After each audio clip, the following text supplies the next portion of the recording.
I'm an historian, an infiltrated octagon. In this video, I will transmit to y'all who exactly is America's, England's, Australia's, and Canada's enemy, what his name is, and from where they rule. So I would recommend both politically left-wing and right-wing minded people to watch this film through to the very end, because here I will reveal your mutual enemy you both have in common. My first video, The Pharaoh Show, I made 10 years ago in 2007, publishing it 3 years later in 2010. This here is my English version of my French film La Bête Suisse, Base du Diable. In German, Das Schweizer Biest, Basislager des Teufels. Already seen by hundreds of thousands. My name is Sean Ross from South Africa, and I'd like to drop a complaint at the State's Attorney of any state against the Swiss state and the entire Swiss people for the financing and organization of World War II, for the responsibility for the genocides on the Jews, the Gypsies, and the Russians, and ordered by the Octagon Secret Society from Switzerland. A complaint for the hidden and camouflaged anti-Semitism of the Swiss state, complaint for the financing of the terrorist attacks in America, London, Canada, and Australia, all of them ordered by the Swiss Al-Taqwa Bank. And a complaint against the Swiss state for financing and organizing the left-wing terrorism in Germany by the Rote Armee Fraktion, the RAF, and Baader-Meinhof group attacking US Army barracks, US institutions in Germany, and even US discos, leaving many US citizens dead, all from behind the screens organized by the Swiss Octagon and their sleeper agent Erich Honecker, the head of the German Stasi, who came from the Swiss Palatines or Swiss Saar in Germany.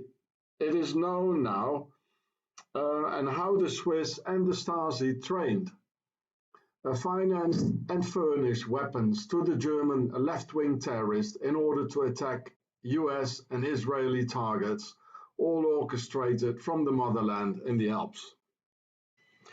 And I'd like to be taken in any state's protection program because my life and those of my family and our 3 children are in serious acute danger because of the numerous murder threats by the Swiss Nazis, the same powerful Swiss organization that already financed Adolf Hitler by the Swiss general and Octagon member Ulrich Wille, and organized the Islamofascism after the war by Swiss Octagon's great eminences François Junot and Hans Ahmed Huber al-Swissri. It's a long story, and I'd need a safe place to write it all down for you in detail with names and dates.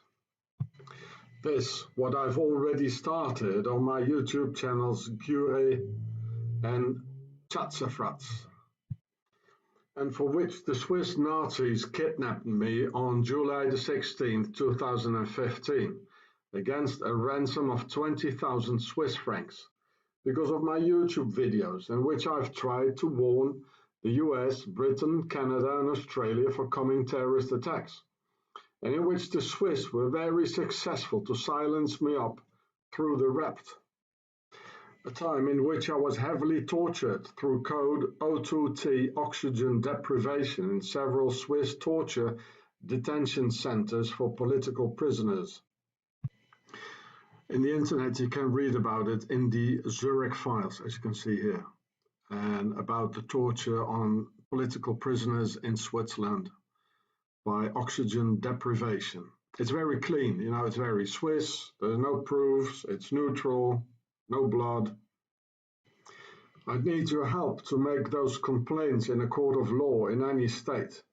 You can contact me on my email address in the description. And now the story.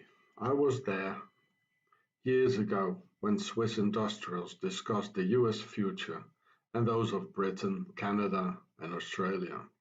When Swiss Octagon of the Nazi Templars and sole victor of the Second World War, decided false flag terrorist attacks in Paris, London, and Berlin, where Paris is still called per ISIS by its members, meaning the House of Isis, like in a royal house or royal lineage of the widow. And several times I tried to warn British and US authorities for the Swiss danger, by letters, emails, by means of videos, and 3 official complaints in several French courthouses on February 11, 2014, Boulogne-sur-Mer, March 24, 2014, in Mende, and April 25, 2016, Saint-Étienne. And in 2009, the US Embassy in Bern, Switzerland even called the Swiss Nazi police to have me arrested, poked with the butt of a machine pistol in my stomach, spending hours in a Swiss police station afterwards. Now we're 2018 and 4 years passed since my first complaint, and still no answer. No phone call, no email, no letter, absolutely nothing. And with my information, the tragedies of Paris, Nice, Berlin, London, etc. could have been avoided and the Swiss Octagon arrested.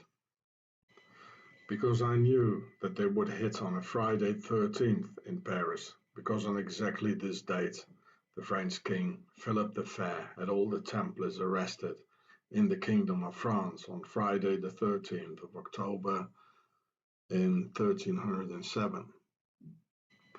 And exactly because of this, the Swiss and the Octagon Nazi Templars still hate France and the French to this very day.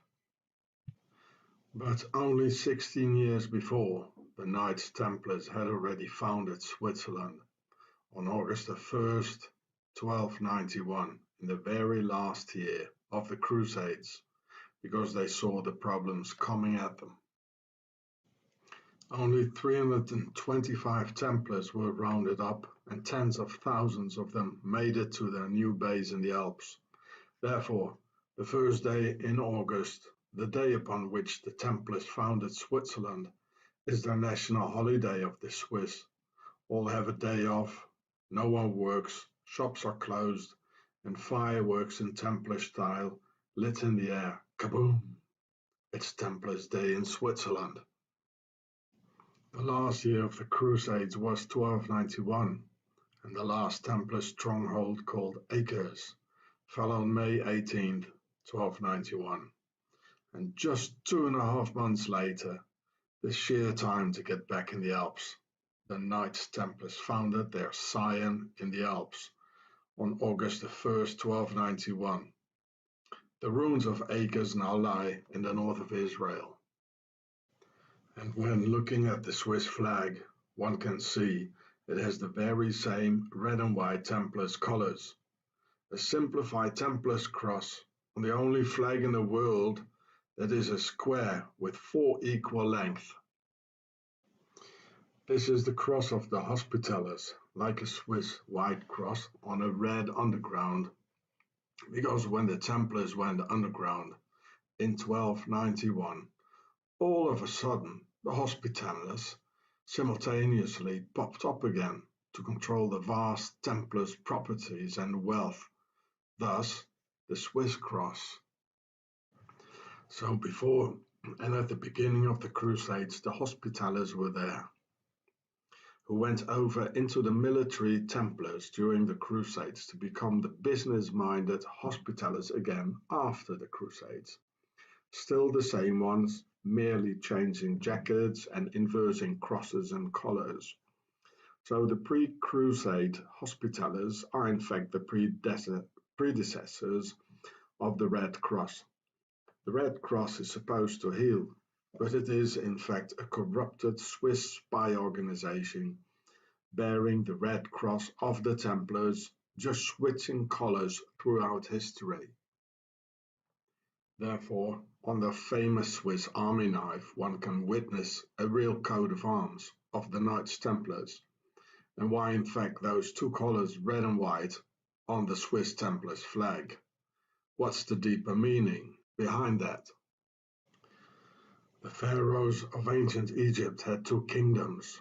Upper Egypt in the south, called the Berhad in Demotic, or Pharaoh's written language, which means the White House, wearing a white crown, and for Lower Egypt, in the north, in Demotic, Bertasser, the Red House, with a red crown on Pharaoh's head.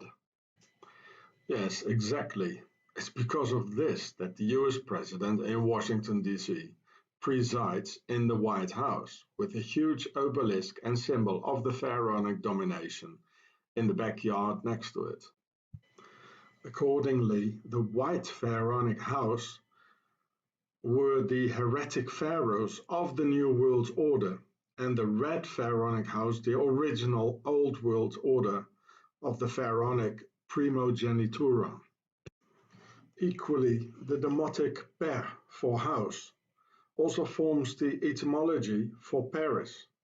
In the old pharaonic form, per Isis, used for the house of Isis, which is not a house to live in, nor the Big Pyramid, as mainstream historians were taught at the university.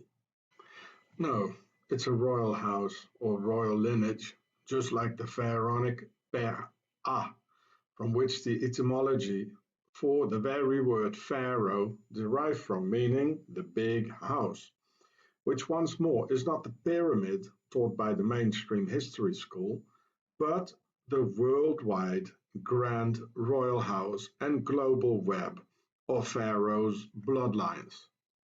And because the real aim of the Crusades were the pyramids of Egypt, out of which the Knights Templars got their Templars treasure, being them the notorious grave robbers, and therefore the name Freemason. Freemason. Thus, giving the two colors red and white of the United Kingdom of Pharaoh to their Templars logo, a red cross presenting a two-dimensional pyramid, as you can see here, on a white flag or garment, and in the end, to their red and white base in the Alps.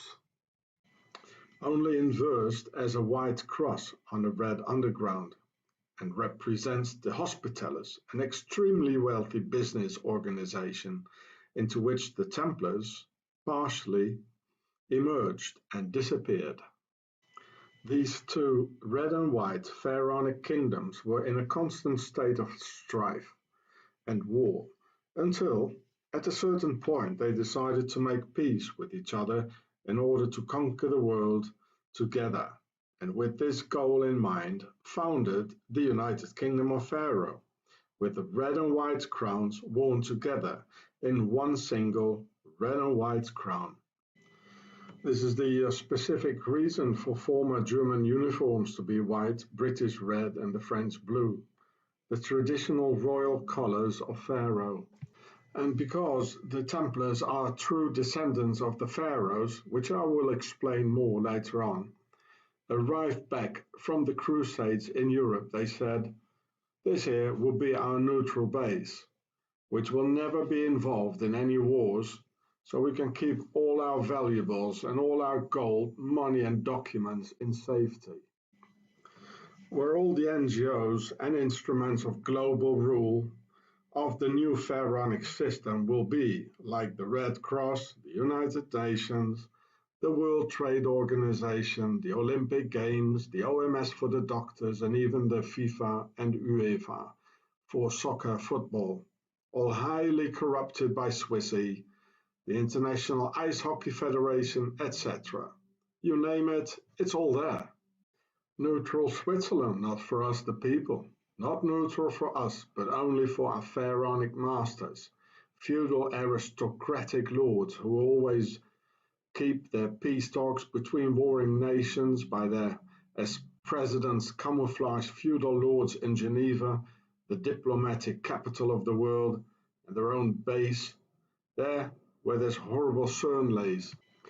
This pharaonic world elite also sends their offspring to some rich boarding school in the motherland, their base, like in Montreux, Gstaad, Lausanne, etc. Even Dr. Mengele did so. There was also a third crown of Pharaoh, the blue war crown, and they're all for pharaohs warring colonial and imperialist nations have these three pharaonic colors of the three crowns in their flags: blue, white, and red, like France, England, UK, the Netherlands, America, USA, and Russia. Red and white, the United Kingdom of Pharaoh, and original colors of the flags of England and France, and blue for war, surely because Pharaoh's nobility has blue blood. Like the blue helmets of Pharaoh's New World Order United Nations for the war, para bellum, like Pharaoh's blue war crown, and afterwards in the same Geneva as the UN, the Geneva peace talks in Pharaoh's red and white neutral base. Templars actually were no monks who defended fine Christian values against these horrible Muslims in Jerusalem. But Templars were aristocracy's noblemen, every single one of them.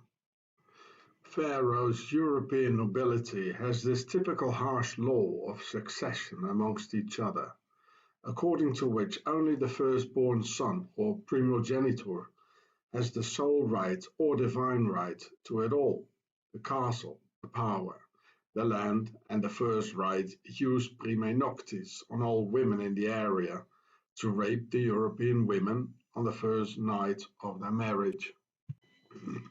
And for the second, third, fourth sons, there was nothing. Nothing at all. That's why there were perpetual fights at the court for the succession. And even two poor second, third, fourth sons aristocrats, they even had to share one horse. There were conspiracies, poisonings, or a dagger in the back in some murky corner of the castle. So for these sons, second, third, fourth born, the nobility's tradition foresaw the refusal sometimes rather hide in a monastery. And in the Middle Ages there were only three things: the castle, the church, and the people. And a nobleman most certainly does not mingle among the commoners, because there you have to work up to your neck into the cowshed every day. And a nobleman does not work. At a certain moment, there were so many aristocratic descendants without power, without money, nor a castle, living in monasteries and temple of God. They started to call themselves Templars, and created their logo of two poor aristocrats without a kingdom, even sharing one single horse and selling it to the people as two brave monk warriors in the service of Christ, vowing total poverty and obedience to Christ, saying amongst themselves, "We also are aristocratic descendants of Pharaoh, and we want our own kingdom. But for a kingdom you need money." So for the military backup, they told those stupid Europeans that out there in Jerusalem a certain Jesus lives with his grandmother and needs to be saved from the Saracens. If not, God would smite all with fire from hell, provoking the end of the world. Just like 1,000 years later, Saddam Hussein would have had weapons of mass destruction, threatening the entire world and humanity as a whole. It came out in the end, all lies by Colin Powell and his pals. Same technique, same tactics, same liars. During the Crusades, Jerusalem was just the gateway to the real goal, the pyramids of Egypt. Just as the Templars do not owe their name from Solomon's temple in Jerusalem. A symbol for the Jews who even today still bang their heads against the walls of King Solomon's temple to honor this aristocratic ruler, not of Jewish but Pharaonic descent. Religious dogmatism without understanding leads to wall bangers, and where we probably have the word Bible bangers from. And at this same place, the Crusaders, under Templar command, the latter, so the Templars, of same Pharaonic origin, just as the not very Jew King Solomon. In the year 1099, during the First Crusade, on the same day, July 14th, of the French national holiday, remembering the French Revolution and beginning of the French New World Order, these Crusaders were ordered to commit a gruesome massacre commanded by the Knights Templars on Jews, Muslims, and even Christians. Just as the Swiss Nazi Templars repeated this during the Nazi era. The real goal of the Crusades was Egypt and the treasures of their ancestors in the pyramids, which became the notorious Templars' treasure, which they took to their imperium in the Alps, with which they founded the Swiss banks. As a matter of fact, history teaches us that the Templars were the banks of Europe in the Middle Ages. They were the world's first real bankers who invented the check. And that's why later on in history, the Swiss banks collaborated with the Nazis. Because the Nazis were the Templars, who both did the same things: steal, murder, lie, collect wealth, and search for the Holy Grail and the Ark of the Covenant. So at the very same time, in 1291, when these extremely powerful, wealthy, and the world's first multinational just vanished from the face of the earth into nowhere, so the Templars I mean, at the very same time a couple of simple Swiss peasants suddenly rose against the extremely powerful Austro-Hungarian Empire of Habsburg, and using perfect military skills never seen before. Now, isn't that funny, eh?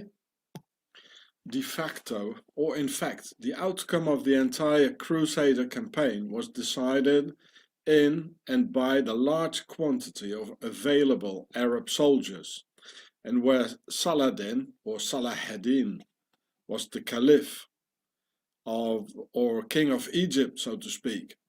And this is why Saladin, the aristocrat from direct Pharaoh's bloodline, has let the Crusaders go free in the reconquest of Jerusalem in 1187, October the 2nd, and spared all lives, where eyewitnesses of the time confirm how priests had their donkeys fully loaded. Well, yeah, this was the notorious Templars' treasure, and those priests, in fact the Templars, and not because Saladin the warlord had such a noble character, but because he was initiated into the worldwide aristocratic internal conspiracy of the new system of ruling or New World Order. He in fact let them all go, and with them all their belongings. Oh my, isn't that generous in a 200-year war upon life or death? Jerusalem was just a temporary safe house of the Templars' treasure, no more than that. And the Temple of the Templars was not Solomon's temple in Jerusalem, but just a monastery and God's temple. Not one in particular, but many, all over France and all over Europe. And Saladin was a New World Order traitor, lying to his subjects and conspiring with his European aristocratic brothers of his own Per-Ah people in another geostrategical war around Pharaoh's treasure, just like the ones today for the opium in Afghanistan and the oil in Iraq, Syria, Libya and the rest. Dear Muslim people, the enemy is not the white man, who suffered even more than you. 2,000 years of war by this aristocracy, Caesar's genocide on the European peoples, massacres by the Romans, king torturing the white men and raping white women, 2 devastating world wars leaving millions of white men, women and their children dead, all by the hand of Pharaoh, the enemy within.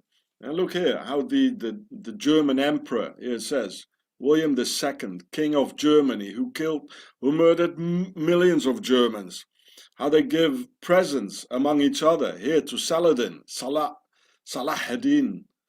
And they were conspiring together. Wakey, wakey, it's the same aristocracy, you know, the king of Morocco, the emperor, or the king of Saudi Arabia, the Emirates. They're all friends with the European aristocracy, and we die. Arab people die, Turkish people die, European people die, German, English, the Franks, and they live. Wake up, everybody. Yeah, look at it. This is a marble tomb. You know, they're all pals. It was given by the German emperor to the Salahuddin, and afterwards, of course. You see here the sun hieroglyph here? See my film, The Pharaoh Show. They're all a bunch of pharaohs, and they have us kill each other. I make a lot of good encounters with Muslims. They're not the enemy. Of course, they're not all good, you know, but they're not the enemy. A lot of Muslims, they help me, they feed me, they take me hitchhiking, Turks and Arabs. I have no problem with them. Just like Cassius Clay, the boxer, said, I have no problems with the Viet Cong. The white man is indeed the biggest victim in the entire history, because he dared to fight back in a way no other race has ever done. But they fight us from within, like a cancer or a virus, and they look like us now and talk like us through the jus prime noctis, the rape of our women, where they injected their pharaonic genetics like into our women. Yeah, look, this is what they did in my country, South Africa. Concentration camps, killing 28,000 children, and because they couldn't win the war. And this was Lord Kitchener, an aristocrat, and Lord Winston Churchill, born in Blenheim Palace, the son of a duke. It's all pharaohs, and they kill us. You know, that's the enemy. They're on all key positions, like the police is a foreign occupying army pretending to be from our ranks, which they are not. And they gather and conspire against us in their secret societies. In 1291, after the Crusades, the Templars' treasure, the Knights Templars and the aristocracy all made it safely back to Europe, while the ordinary Crusader foot soldiers like the Franks, the English and other Germanic warriors were as usually betrayed by their leaders and all perished in the desert sand. And at the same time, back in Europe, the women stood back alone without protection, because the man didn't come back anymore.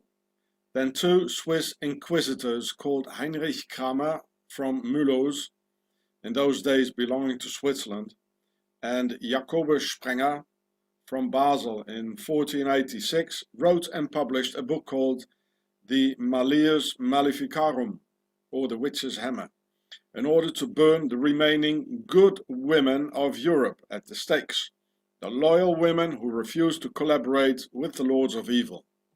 They stood defenseless against Swiss mercenaries roaming all over Europe, who later became the Swiss Guard of the Pope's Guard of the Vatican.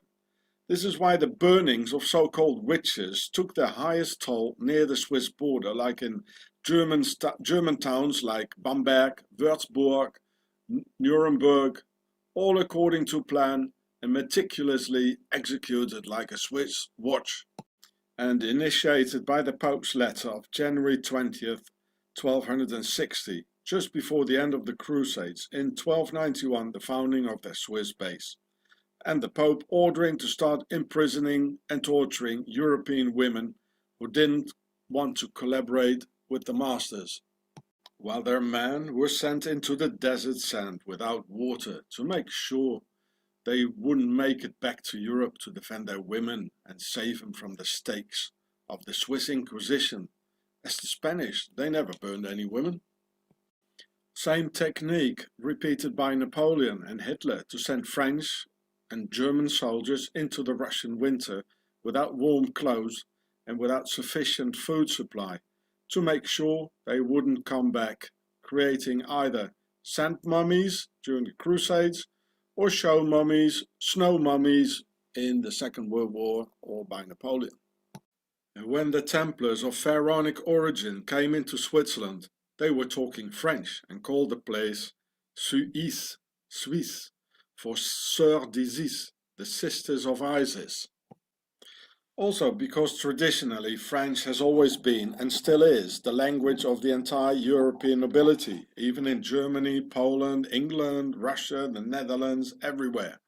This is why later on French became the diplomatic language, with the diplomatic center, Geneva of course, their motherland.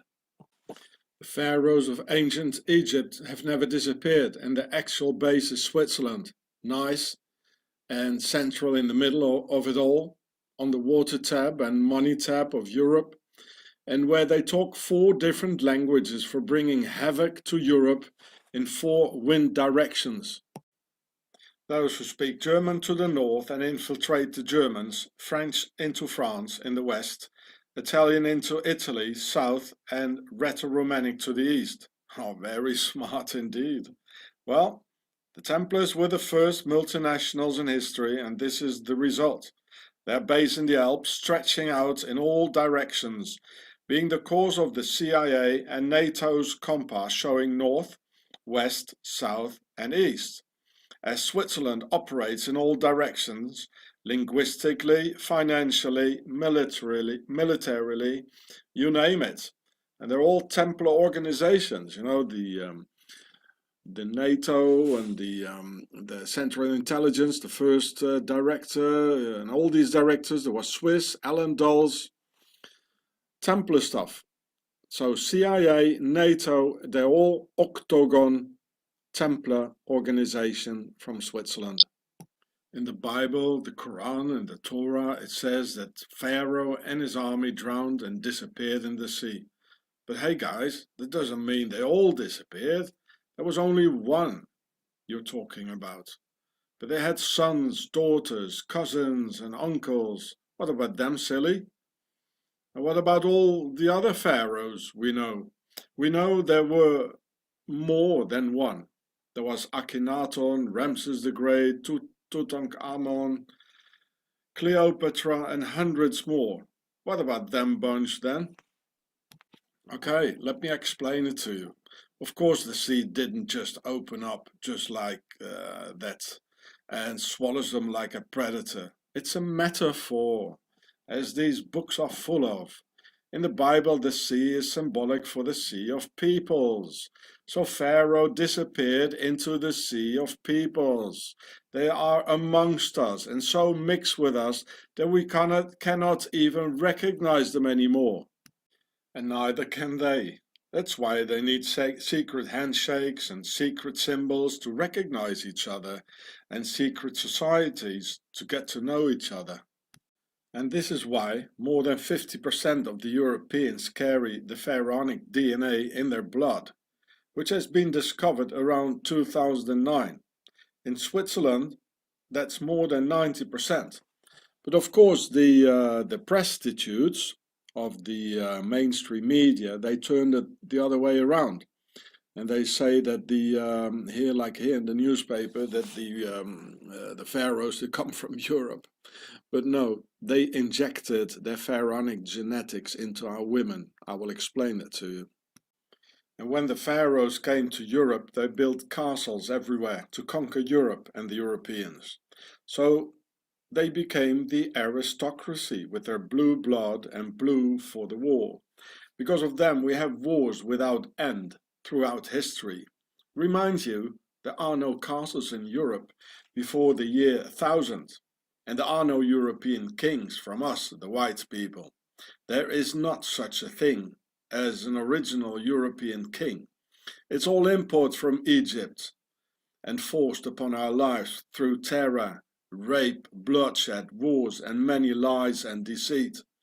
Wake up, people, and see Pharaoh with their blue aristocratic blood thrashing down into humanity. Castles from the year 1000s are extremely rare, so roughly speaking, there were no castles from before the year 1000, and there were no aristocrats from before the year 1000. There was no nobility before the year 1000. So, where did they all come from, all of a sudden, eh? Well, we know who the builders are with their pyramids, viaducts and squares and compasses, don't we know? Not even 100 years ago, it was still perfectly clear that everything belonged to the aristocracy, the nobility, the land, the power, and even our women through the first rite of the jus prime noctis, the bride having her first night after the wedding with the lord in his royal bed in the castle. That's why so many Swissies have that cold pharaonic genetics running through their veins, meaning that the aristocracy are the descendants of Pharaoh, who injected their pharaonic genetics into the whole of our women on that first night, if you know what I mean. Or do you really think that the aristocracy just left it all 100 years ago and just gave all the power on earth away to some politicians and their police state? Nah. And like Pharaoh and the aristocracy, today's ruling elite still don't talk with us and still only marry amongst themselves, because it's still the same bloodline, just changing jackets. And because there were too many uprisings, especially in Russia and France, the aristocracy decided to entirely rule through secret Freemason lodges. Yes, affirmative. All today's politicians are both Freemasons and aristocrats and descendants of Pharaoh. It's because of that Freemasons worship these cult objects of their ancestors from ancient Egypt, like obelisks, pyramids, the all-seeing eye, Horus, etc., the entire ancestral tradition. As a fact, more and more descendants of Pharaoh were born over the years in the various castles of Europe, who all wanted to be the king, thus leading to various wars between kings, castles, and royal lineages, fights about kings who wanted to stay king forever, pass the kingship down to their children and all descendants ever after. There were more and more Sar, Sir, sires, and pharaohs who all wanted to be the king. And that's why one war followed up the other, in which the normal man, we, only let his life and do the wars for them, as on a chessboard, therefore the Freemason checkerboard configuration. At a certain point, they agreed it couldn't go on like this any longer and constantly destroying it all. There had to come a new system, a system in which any one of them could be the king for a period of 4, 5, or 7 years. And so, democracy, the hidden feudal system, was born. But who's going to vote? Because none of us is neutral, they said. Well, let's create a sort of circus in which we let the people vote, or the demos in Greek. The people will vote in a sort of rotating dictatorship in which all the political candidates are pure Tsar and pharaonic nobility, who in fact, when voted for, radiate this air of personal happiness, because they just got elected to be the king and pharaoh for a period of 4 years. Democracy is their cynical word, meaning that the people rules. That's why there are the Bilderberger on all controlling internal organization, which already existed during the times of kings, but under another name, to solve the internal troubles of these pharaohs amongst themselves. Problems like succession and world domination.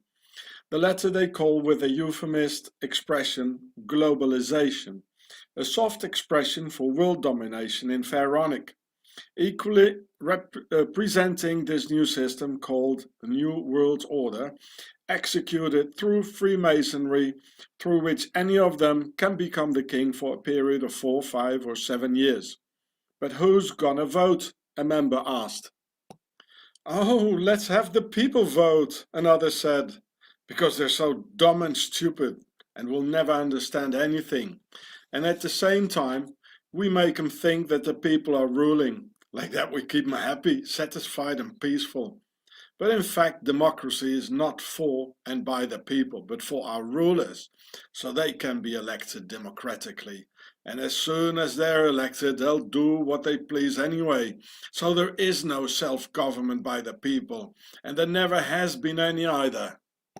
And so democracy was born out of the aristocracy, a new feudal system with a thin layer of gentlemen's camouflage, altogether ruling from a thing they've cynically called parliament, etymologically from the French parlement, from parler et mentir, to talk and to lie.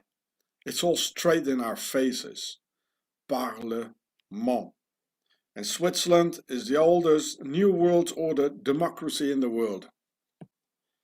So let's get to the bottom of it. If there is a New World Order, then logically there should have been a predecessor called the Old World Order.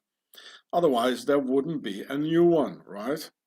So what is this Old World Order then? Well, it's the old feudal system of kings, queens, princes and princesses, following the system of the firstborn or primogeniture. And out of the Templars with their Swiss base were born Freemasonry and their New World Order, consequently to solve their internal wars of the Old World Order, like the persecutions of the Templars by the French king Philip the Fair, who refused to surrender his reign and throne to the new system called New World Order, also entitling second, third and fourth sons to power. This is why the Templars of the New World Order and their Swiss mercenaries were in La Bastille in Paris, where they tortured French citizens and terrorized the French people through hunger, inflicting famine and persecution to provoke the revolution, so the people would rise against the monarch to finish off the Old World Order. And so it happened in 1793, 3 years or 4 years after the French Revolution, when the French King Louis XVI lost his head, and the Queen too, 2 heads in the basket. The same happened in Russia barely 100 years later with the Tsar family. Same technique applied. Never in history there has been a revolution by the people, but they were a transition from the Old World Order to the New World Order. And the slogan liberty, equality and fraternity are not for us the people in the promising new era, because we're still the slaves of our feudal lords. Fraternity to end the fight between the king's son, who should be brothers, and this is why a Freemason lodge is called a fraternity. Equality amongst the king's sons and no more primogeniture, more rights to the firstborn than to the others, and liberty, so all brothers and king's sons have the liberty to become the king for a period of 4 years.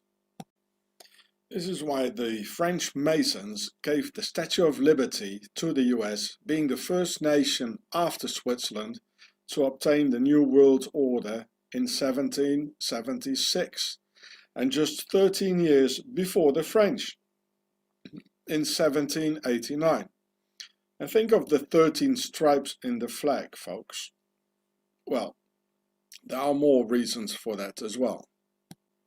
The Old World Order is what is called a vertical rule, where the king or pharaoh decides straight down to the people and the very lowest on the ladder, whereas the New World Order is a horizontal rule, in which they all rule together in a parliament, the Congress, the Senate, and this is for instance why Mr. Trump cannot just do what he wants, because there still is the state, the Senate and Congress to favor his actions, and this is why Trump will never be able to fulfill all his empty promises, which he never even intended to fulfill anyway. This is how the New World Order horizontal rule functions. And this is why the Swiss flag has a vertical line cut in half by a horizontal line in transparent white on a blood red underground. It's the symbol of the New World Order, if you like. The New World Order is Freemason horizontal rule, a new system of the kings, who have the logo of the pyramid, which is the square and compass, because the square is at 90 degrees, with which you can make a square or base of a pyramid, which stands for the number 4, as there are 4 corners or 4 lines in a square. So here you can see, this one here is the square and it stands at 90 degrees. So with 90 degrees you can make, like here, the base of the pyramid, which has 1, 2, 3, 4 corners or 4. So it stands for the number 4, the square. The compass stands at 60 degrees, with which you can make a triangle or side of a pyramid, having 3 times 60 degrees corners and 3 lines, so representing the number 3. You see, here is the compass. It stands at 60 degrees, almost the same as here, this here. So it's not entirely, but so with this thing here, you can make a 60 degree pyramid. So that's the side of a pyramid. So with this thing, you can make, in fact, a pyramid, 3 plus 4. So 4 plus 3 makes 7, the holy number of Pharaoh and the pyramid. Therefore, the 7th letter of the alphabet is a G, and positioned between the square and compass, the symbol of a pyramid by Pharaoh's descendants, the Freemasons, who in the higher degrees are all royals of Pharaoh's nobility, and their new horizontal system of the New World Order. And in the New World Order, we all must carry an identity card with our personal slave number on it. And when the uniformed king's knights knock on the window of your car, "Papers, please," then this is a slave control, like a farmer controls his cows. And if you refuse, they'll take you out of circulation, as they say it. The name America is fully pharaonic, as I've explained to you in my film The Pharaoh Show 8 years ago. A good name for a New World Order nation. So the Americans thought to abolish the rule of the British monarchy, royals, old world order. In fact, they just got a new system in return, the New World Order horizontal rule. A, it means big or pregnant. Me, mer or meru is the word for a pyramid. Ri, the sun, like the sun god, Re or Ra or Amun-Ra. And Ka is the soul when alive, all in Demotic, the written language of Pharaoh. Read from right to left, it means the reincarnation, A, of the big pyramid, Me, will take place where our souls, Ka, will live under the sun, Ri, America, America. And there she is, the reincarnation of the big pyramid on the dollar. It's been said that Amerigo Vespucci discovered America. But you don't call a street, land or town after one's first name, do you know?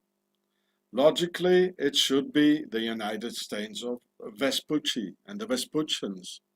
But it isn't the case, so they lie, as always. So I filmed the Novus Ordo Seclorum here in France, in Normandy, at the beaches of Omaha Beach. So we all died for the New World Order.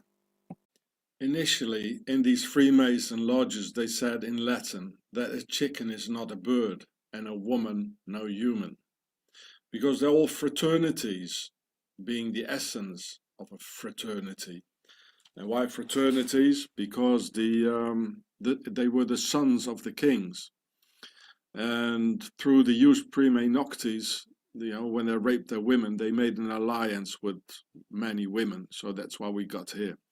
But they, of course, these pharaohs, they don't give the same power to our women.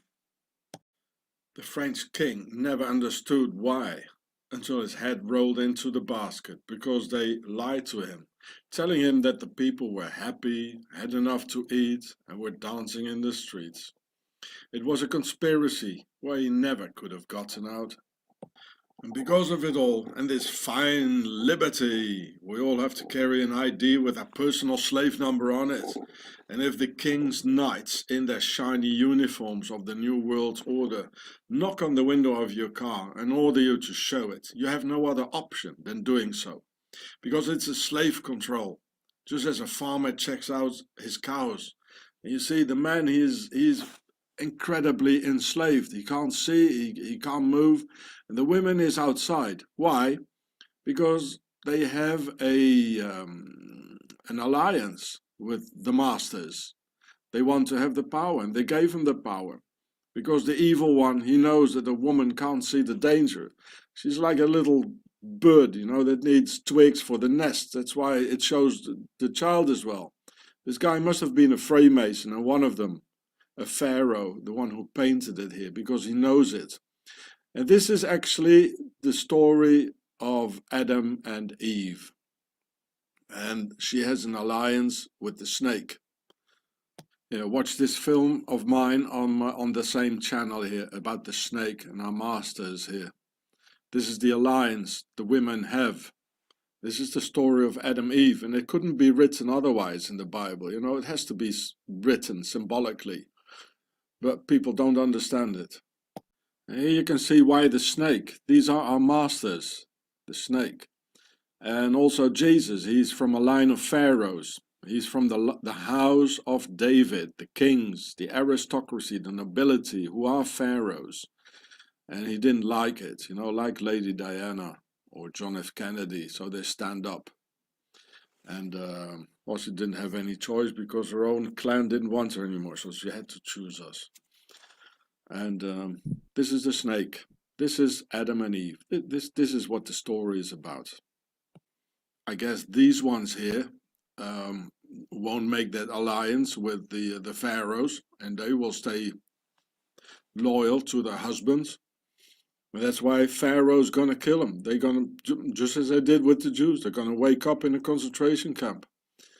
And to my opinion, well, it's not my culture. I'm not a Muslim, but to my opinion, these women still look like women. Not like the European women with their hormone pills who don't even look like women anymore. They don't behave like women. We are lost, yeah? Right after the French Revolution, Freemason Napoleon came with a hidden hand under his jacket, a Freemason sign, and spreading the New World Order all over Europe through massive wars, abolishing the nobility out of the people's eye as a distractive maneuver. In reality, they went underground and disappear within the sea of peoples once more. This is why there is the hidden hand. They hide everything and they disappear. This is how the Templars little by little infiltrated the French and later on the US society with the help of Swiss mercenaries under Templars' command, who are now on the highest key positions of France, the US with 1 million Swiss Americans, and in fact the entire world. Like Swiss Manuel Valls and former Prime Minister of France, Marine Le Pen of the Front National, openly showing a Swiss flag, saying she wants a Swiss system in France. Well, not bad for a French nationalist, eh? To identify herself with a flag of a foreign nation. And look, even the Prime Minister, no, not the Prime Minister, the Foreign Minister of the UK, Boris Johnson, he's of Swiss descent. The Swiss, they came over the Palatines, just like Trump and Obama. They came to England and the US. And the woman was a nobleman, a member of the nobility, the mummy. Watch all my videos on my YouTube channels, Gure and Chatzefratz, for further proofs. It's all there. Just think of the Vatican Swiss Guard and their bloody history butchering the defenseless. Oh yeah, that's what Swiss is good at. And in 1831, because of these fine Swiss qualities, the French Foreign Legion was also founded by the Swiss, with their first leading commander, the Swiss Colonel von Stoffel, of pure Templar descent, of course, and under the French king, who had lived most of his life in Switzerland. just like Mussolini, Lenin, Marshall, Pétain, Rudolf Hess, Mengele, etc. They all lived in Switzerland for a big part of their lives, and where they got taught and instructed by the Swiss Brotherhood of Evil. Watch this film, it explains a lot. The symbol of the pharaonic dignity par excellence is the lion or the sphinx, and therefore an aristocratic coat of arms is always held by two lions, each on either side, or one or two lions at the entrance of a castle. But there never were any lions in Europe. This means that in the UK and the American, Australian, Canadian and New Zealand colonies, a foreign power has always ruled. Because we in Europe have wolves and bears and no lions. This is the coat of arms of Sweden with the 3 crowns for Isis, Horus and Set. It's always 3. And of course there were no lions in Sweden. I mean, it's too cold. A lion has to lie in the sun and do nothing, just as their counterparts of the nobility of Pharaoh lie in the sun and do nothing. And how knew the aristocrats in the Middle Ages at all about the existence of some lion, while the average Englishman or other European didn't even know what was happening on the other side of the hill, at the end of the valley? And I even filmed medieval castles in Europe, France, like this one here, with huge obelisks and symbol of the pharaonic domination in the backyard, just like at the White House, the Washington Monument in Washington, D.C. And still the same thing going on everywhere. How did they know it all, what an obelisk was in the deep Middle Ages, if not the entire aristocracy and nobility were descendants of Pharaoh? Well, anyway, they were, and still are, not homegrown European aristocrats who had never seen anything else than good old damp and cold northern lands. Let me tell you that for sure. There are no European kings, queens, princes, princesses, dukes, earls, marquises, barons and counts, and there never were either. They're all import from Egypt of the pharaohs, who never drowned themselves into the Red Sea either. They're here, folks. They are the war makers, our lords, generals, presidents, and Switzerland is their base of evil. Now look at this here. What do you think this is? Hey? Well, it's a pyramid with the world domination on it. A crown. They're all pharaohs. They're not from here. When I translate Ari as in aristocracy, aristocracy, or the Aryans, Arion, in German that's Arier, the Aryans, in Demotic, when I translate it in Demotic, which is the written language of Pharaoh, then it means big or pregnant. And when a woman is pregnant, that's quite big. And Ri is the sun. As the sun god, Re, Ra, or Amun-Ra. So Ari means pregnant sun, that they've come from the sun and were born up there, these pharaonic sun worshippers who call themselves Aryans. That they've descended from the heavens and are not from here. And when focusing the complexity of their works, like the pyramids, their superior knowledge, and the sly and utter ruthless way of dominating humanity, then it should be clear why they have as such and see themselves as the superior race standing over us, where in demotic language of Pharaoh, aristocracy and Aryan are one and the same thing. My dear Muslim brothers, my dear right-wing nationalists, and my dear ultra-left-wingers, the enemy are not the Jews, as the Swiss Templar Nazis want to make us believe, but the enemy of the US, the UK, and the entire Anglo-Saxon world are the pharaohs, and Pharaoh's aristocracy, with their main base Switzerland of the Nazi Templars.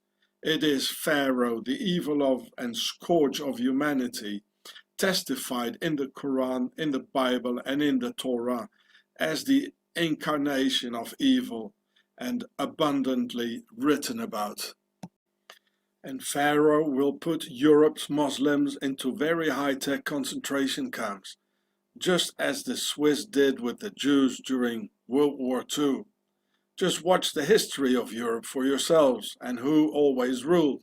There was always these blokes in their castles with knights, dungeons and torture chambers. Did you see any Jews then?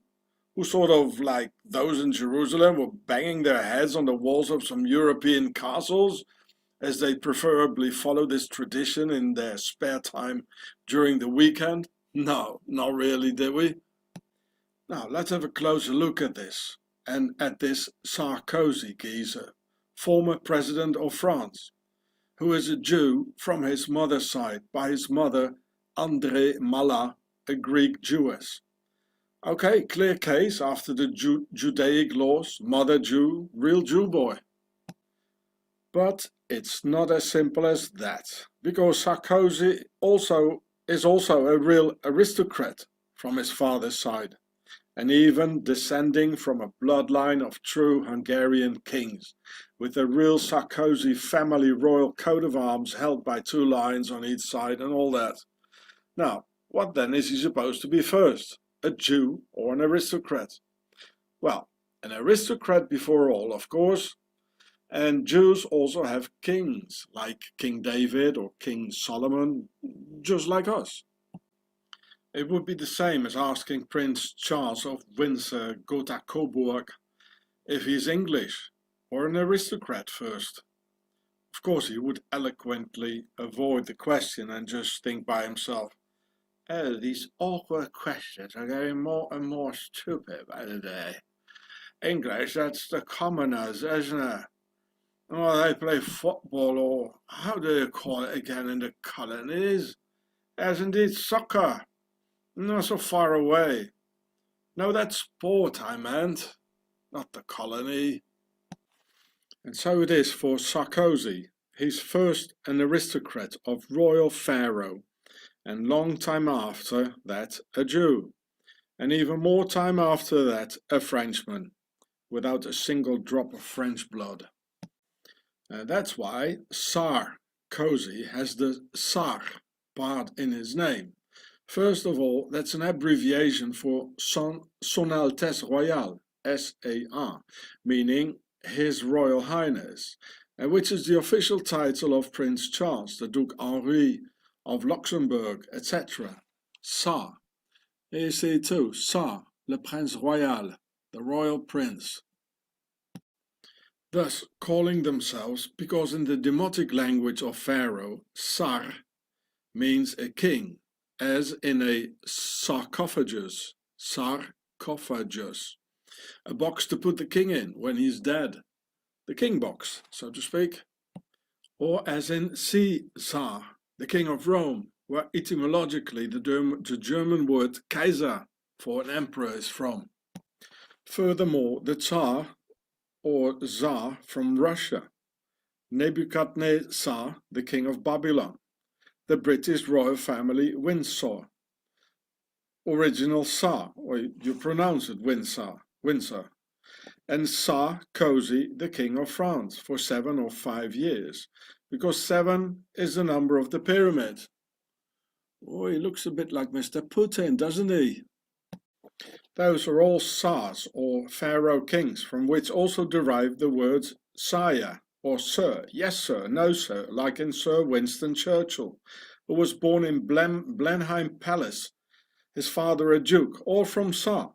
This is why in posh upper-class British the word sir has to be pronounced sar, and not sir, yes sir, to show one's solid origins.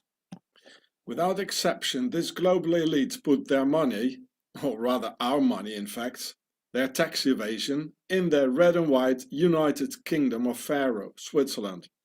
Like 80 billion French euros every year, 100 billion German euros annually, or 450 billion US dollars that annually end up in Switzerland. Because throughout history, the aristocracy nobility never paid any taxes, but it's them finally who invented taxes so they could parasite on the backs of some starving people while they partied at the court of the castle, with our women, food to scoff and beverage for the fun, all taxed together. And all that continues to this very day, made possible through their base of the world's financial elite in the Alps.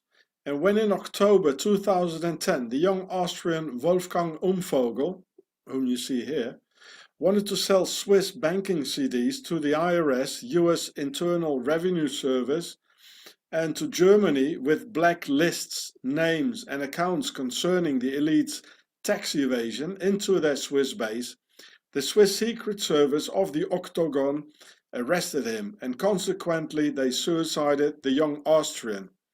And I mean, he has been suicided in the notorious high security torture detention center of Amtshaus Bern, mostly used for regular unwanted immigrants, asylum seekers with not enough money to afford Switzerland, and for political prisoners like myself. So me, Sean Ross, contacted the biggest Austrian newspaper, the Kronenzeitung, helped them write an article about it, which they published. And it appeared in that newspaper that the young man was suicided after he had been severely tortured by code O2T oxygen deprivation. See the Zurich files in the internet. So here you can read my name here in the newspaper, and he was tortured with O2T. So when the 100% corrupt and fascist Swiss authorities read the article and on top of that my name in it, the Swiss Octagon sent me an anti-terrorist squad to arrest me, intimidating me and my family by doing an entire grand-scale house search, a huge operation of which the mafia would be proud. This happens when you criticize the Swiss and their all-powerful banks. My arrest got published in the biggest Swiss newspaper called Blick, which I filmed and uploaded on YouTube afterwards, so you can see that here. I became threats from Swiss policemen, who were all infected by some weird Swiss fascist ideas. They hit me, and incessant arrests, wherever I went, putting things together to criminalize me in order to make me shut up and stop me from expressing myself. And I have witnesses and video recordings of that all. But in spite of the obvious range of proofs, the Swiss fascist judiciary just forbid me to talk more about the daily Swiss terror instead, opening all the doors for even more Swiss legal terror. So I refuse to have me silenced up, because all I say is the truth, and you can still see on YouTube how the Swiss Nazi police aggresses me, and how corrupt Swiss cops hit me and threaten my family. In fact, all I've published on YouTube, I did so under the First Amendment of America and under US law. So in fact, by international standard law, the Swiss fascist judiciary has no jurisdiction at all over what I've published in San Bruno, California. That would be the state court of California responsible for any possible court case, and not the banking laws of Switzerland and their Nazi censorship. But Swissy don't care about any law at all. They never did, and they just can do what they want. Now the corrupt Swiss Nazi Court of Justice is threatening me with even more prison time if I'd reveal the names of those violent, corrupt Swiss cops again. But they're still available in some of my other videos, which even under torture and imprisonment I didn't take down, as they wanted me to do so. Swissy tries to impose the Swiss laws of silence on the US First Amendment. So, under this Swiss tyranny, I decided it would be wiser not to go out alone anymore, and I stayed most of the time inside over a period of 4 long years, not going out at all for months in a stretch, because there was nobody who wanted to accompany me on a walk outside. Until again, in a large police operation on July 16, 2015, the uniformed Swiss state Nazis kidnapped me in front of my utterly shocked and crying children. 3 and 13 years old, against a ransom of 20,000 Swiss francs, or several years in prison. So there I stayed for the next 3.5 months in several high-security torture detention centers, lost more than 30 kilos in 3 months, until my wife had the rest of the ransom together while making huge debts. Wolfgang Umvogel, the Austrian whistleblower about the Swiss banks, was dead, but I was still alive. And where should I get 20,000 Swiss francs from all of a sudden? You know, the ransom this criminal organization they held me in prison for. I'm not a criminal with lots of money stashed somewhere. In fact, the Swiss Nazi police and their judiciary are a terrorist organization who kidnap people for ransom, only for expressing themselves about things they don't want you to say, nor even think. Thought crime, they call this. Today we see all over Europe a dangerous tendency rising of Nazi organizations like the Swiss SVP, the French Front National, or the German NPD. Call their members after Swiss example to join the police. The army, fascist student organizations, and finally the Justice Department and politics. And in Switzerland, we're back in Nazi Germany in 1933 already, since quite a while. For all these organized Swiss crimes against me and my family, Swiss crimes against Europe, Swiss crimes against humanity, and for these indescribable Swiss crimes against the Jewish people, as Swissy Nazi Templars organized the Holocaust and the Second World War. For all this, I would like to make an official complaint somewhere.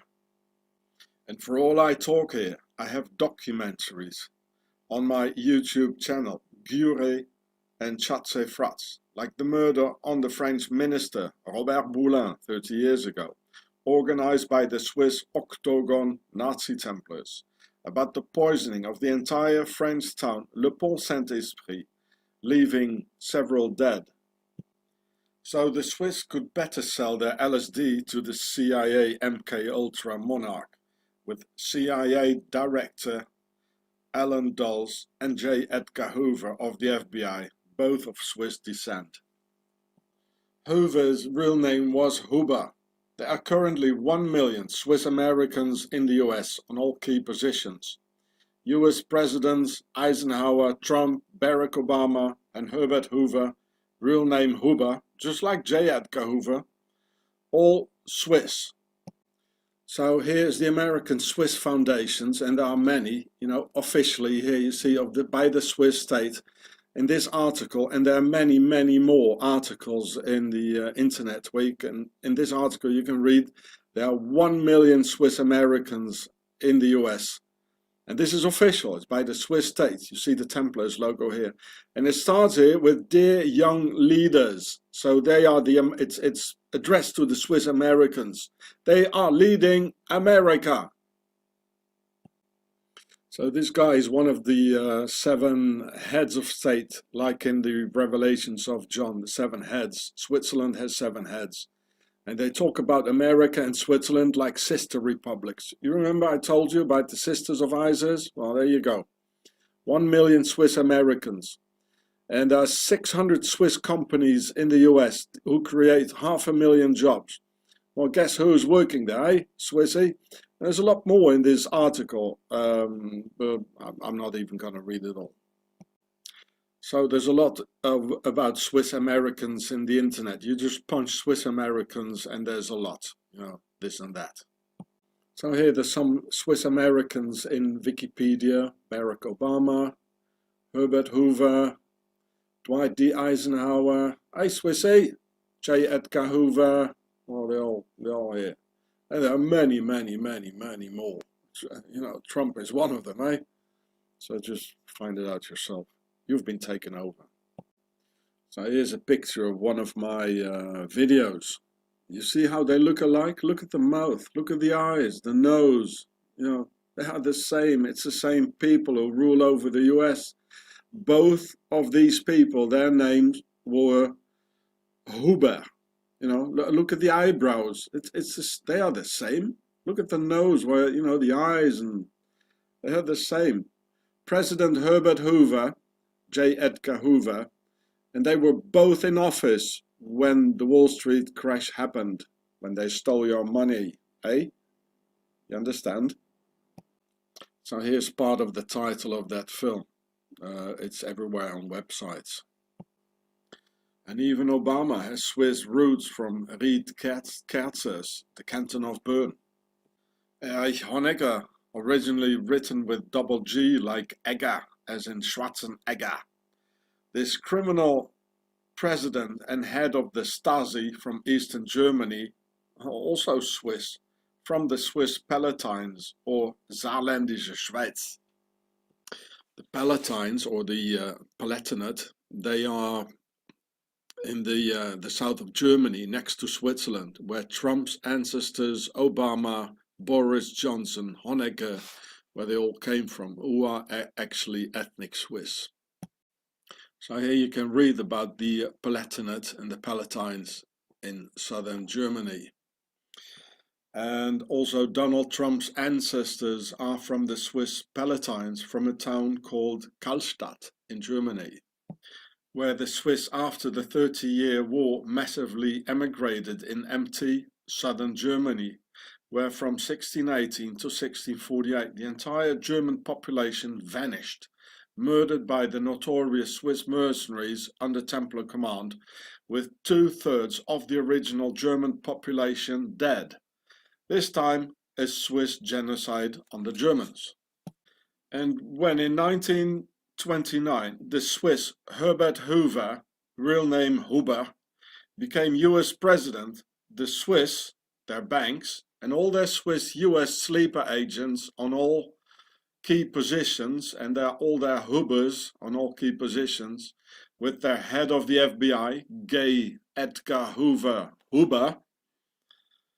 immediately afterwards, a few months later, provoked the American Wall Street crash on the stock exchange to be able to steal all the savings of simple and honest Americans.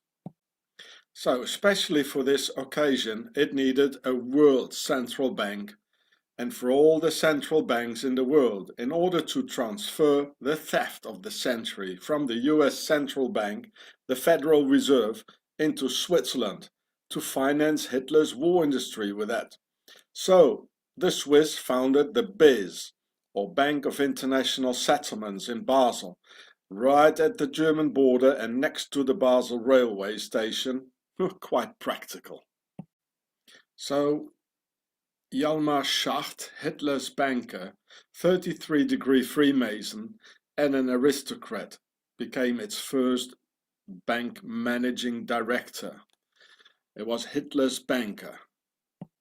Only so, the impossible and incredible rise of the German war industry and its financing can be explained, right after a very bad and very long economical depression, severe economic crisis with food shortage and starvation in Germany. This is what John F. Kennedy meant in his speech against the secret pharaonic Swiss Nazi Templars in the US of April 27th in 1961, which starts as follows. The very word secrecy is repugnant in a free and open society. Its preparations are concealed, not published. Its mistakes are buried, not headlined. Its dissenters are silenced, not praised. No expenditure is questioned, no rumor is printed, no secret is revealed. For we are opposed around the world by a monolithic and ruthless conspiracy that relies on covert means for expanding its sphere of influence, on infiltration instead of invasion, on subversion instead of elections, on intimidation instead of free choice, on guerrillas by night instead of armies by day. Switzerland, 1 million Swiss Americans on all key positions in the US. Soon after this speech, he was dead. Octagon of the Swiss Nazi Templars killed him. At least since 1923, Hitler visited Switzerland, now and then, where the Swiss general Ulrich Wille and branch of the German high aristocracy invited him in Zurich, Switzerland, to finance him, through Rudolf Hess, the second man in the Third Reich, who studied at the ETH Technical University of Zurich. Hess was even born in Alexandria, Egypt. Talking about pharaohs. So here you can see Mr. Hitler in Zurich, Switzerland, with Swiss policemen and Swiss army guys like here and then here.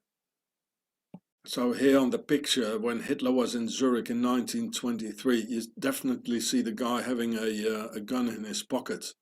And the Swiss policeman here, well, he doesn't care, because they're all into it. And the Swiss of the Octagon Nazi Templars financed the Nazis on condition to murder all the Jews of Europe, once and for all, and to destroy Germany. Because of two main reasons, the Jews should be annihilated and disappear from the face of the earth. First, because they formed a patriarchal society, which the sisters of ISIS and their lesbians hate most. And second, for creating a society within the society, completely isolated and out of control of the still Pharaonic nobility. Like 3 million Jews in Poland without speaking Polish, just living in a big kibbutz for themselves.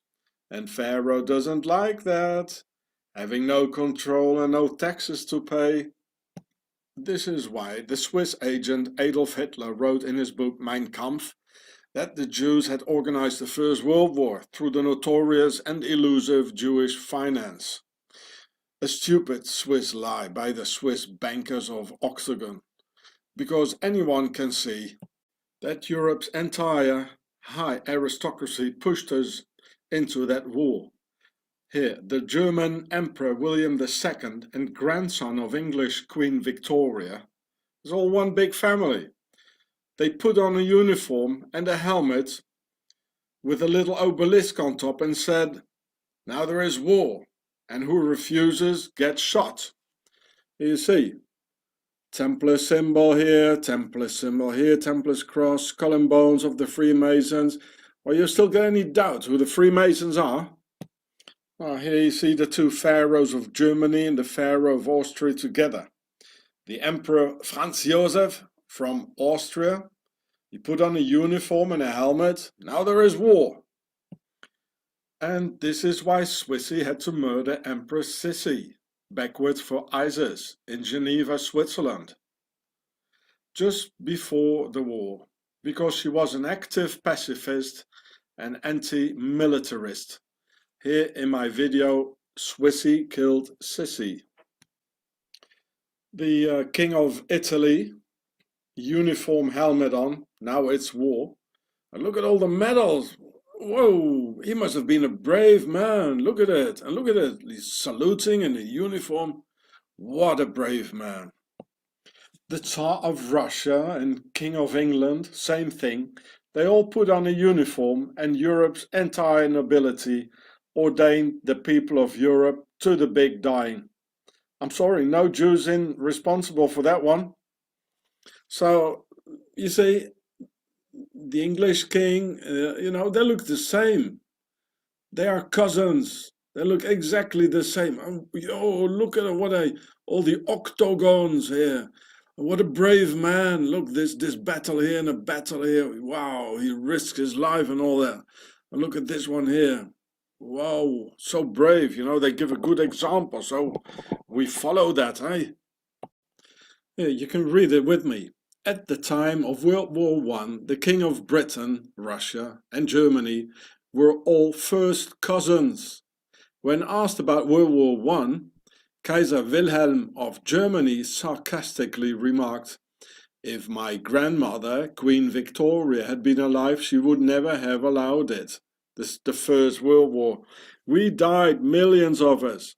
Hey, Mr. Hitler, where are the Jews then? Hey, Swissy, you liars. It was, as always, the aristocracy and nobility behind all the wars and 2 world wars. And this is why Hitler always had a painting of German Emperor Frederick the Great with him, also called Fritz the Faggot by the people for his bad taste of seducing young soldiers, leaving them no other choice really. Here you see the office, the bureau of Mr. Hitler with a painting of his ancestor, there's no doubt, Frederick the Great.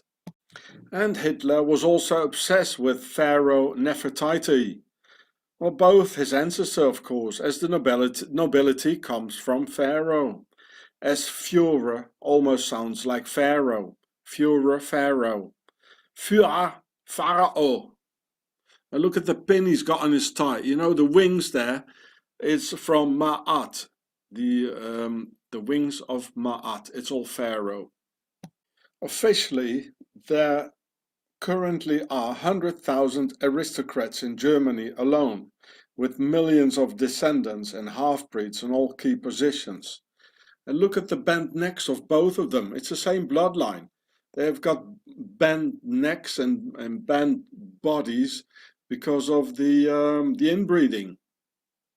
Look how she's looking. You know what she's thinking. It's the same. Hello, Granny.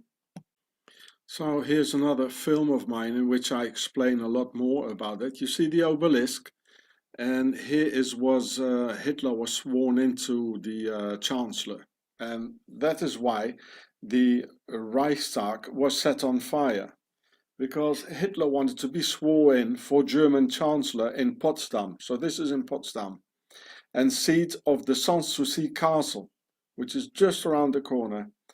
And the Sanssouci Castle, and here in Potsdam, it's in front of the obelisk and the Garnisons Church, with the coffin of Frederick the Great, Fritz the Faggot. It's in it, and not, he didn't want to be sworn in the German Parliament, or a Reichstag, more or less, which is a symbol of the German people and the idea of democracy. Well, the idea of democracy in theory only, of course. But as they're all aristocrats and nobility and pharaohs, it has to be done next to a castle, so and next to an obelisk. It's full of obelisks there. Potsdam is the seat of the German emperors in Prussia, and this is why they set fire to the Reichstag.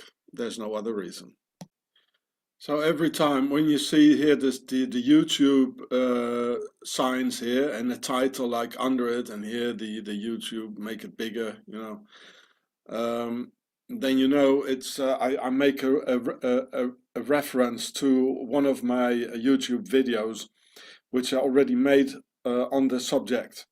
If I wouldn't do it like this, the whole film here would take 10 hours or 20 hours, you know. And so the best thing is, if you see it, just pause it, write down the title, and then look at these videos here afterwards. I say it only one time here, and there were quite a few videos already which I made a reference to before. So yeah, so after financing Hitler by the Octagon of the Alps, the Swiss put all their men on all key positions and on all leading offices of the Nazi dictatorship, like the Reichs Health Minister of the Third Reich, the SS Obergruppenführer, an SS General, the Dr. Leonardo Conti, you can see him here, with the nickname the Swiss Sadist, because he initiated the T4 or Tiergarten 4 program, enabling medical experiments on humans, doing so on about 500,000 persons, using them as guinea pigs. And even the Germans were afraid of him, and he was born in Tessin, Switzerland, like the family of French Prime Minister Manuel Valls from his mother's side. So here's another of my videos on YouTube about Mengele here. So write down the title, and so you can watch it afterwards. It's much more thorough. You have to excuse me because I don't have a home and I have no more time to do it all here. So the Swiss Minister of Health in the Third Reich consequently was the direct superior of the notorious camp doctor of Auschwitz, Dr. Joseph Mengele, who was himself an ethnic Swiss. After the war, protected by the Swiss authorities, who all knew he lived in the Schwimmbadstraße number 9 in Kloten, Zurich, practically near to the biggest airport in Switzerland, for his many travels to South America. And every year Mengele, nicknamed the Angel of Death, went skiing with his son Rolf in a Swiss holiday resort called Angel's Mountain or Engelsberg in the Hotel Engel or Angel, while son Rolf attended the world's richest and most famous boarding school for Pharaoh's elite in Montreux, Switzerland. During his Swiss years, Mengele was directly involved in the forced mass sterilization after the war in Switzerland of 40,000 gypsy women rounded up in the 50s, 60s and 70s, a thing the Nazis called the Gypsy Question. Was in fact Mengele's primary assignment in Auschwitz to experiment on gypsies by sterilizing them with high radiation output of X-rays before getting famous through torturous experiments on twins and small Jewish children. After the war, the police chief commissioner of Bern, Switzerland, Dr. Heinrich Rothmund, gave to all these Swiss and ethnic Swiss Nazi war criminals a Swiss Red Cross pass to go to Argentina, like Mengele, Klaus Barbie, head of the Gestapo in Lyon, France, nicknamed the Butcher of Lyon, who later on worked for the secret police of Bolivia and helped torturing Che Guevara before killing the Cuban revolutionary. Of course, Adolf Eichmann also got a Red Cross pass, and with that tens of thousands of Swiss Nazi Templar war criminals furnished with documents from the motherland in the Alps for the notorious Nazi Red Line into never seen again. The SS Standartenführer, so SS Colonel Kalljäger, was born in Schaffhausen, Switzerland, and he was the head of the SS Einsatzgruppen, who, like a wave after the first wave of war machinery of the Wehrmacht, army troops and Luftwaffe, Air Force, simply erased the civilian population of Western Russia like a horde of machine-like serial killers. Like a real Swiss banker, Swiss Kalljäger, he wrote all the numbers down in a to be proud of logbook, the notorious Jäger report. And his name Jäger literally meaning the hunter, of how they manually liquidated 400,000 Jews in the sand pits, of which 32,000 children, all handwork. 32,000 children manually. Well, only Swissy can do that. In 1941, Switzerland officially financed Operation Barbarossa, the German offensive against Russia, with 1 billion Swiss francs. 1941 value, thus financing officially the genocides against the Jews and the Russians by Switzerland. 1 billion in those days are at least a trillion of today's Swiss francs. Therefore, the Swiss still today call Germany the Big Canton. And on February 23rd, 1937, Adolf Hitler guarantees the neutrality of Switzerland. So this article is in WDR, which is a big German broadcast and official. Also, Holocaust trains from Italy to Germany passed through Switzerland, and on February 23rd, 1937, Hitler openly and officially guaranteed the Swiss neutrality to his finances. And the link of this article you can find in this film in the description. Thankfully to their finances, the Nazis even had a Swiss cross on their tanks in the beginning of the war. And there even might have been full Swiss tank panzer divisions, which Swissy later on managed to hide by camouflaging a Teutonic black cross on top of the Swiss cross, thus getting the military logo of the Wehrmacht, German army, from the Big Canton, and both parts of that logo derive from the Knights Templars, both the Swiss cross as well as the Teutonic cross. For the Nazis to invade Poland instead of Switzerland is like living next to the central bank, but rob the snack bar next to it.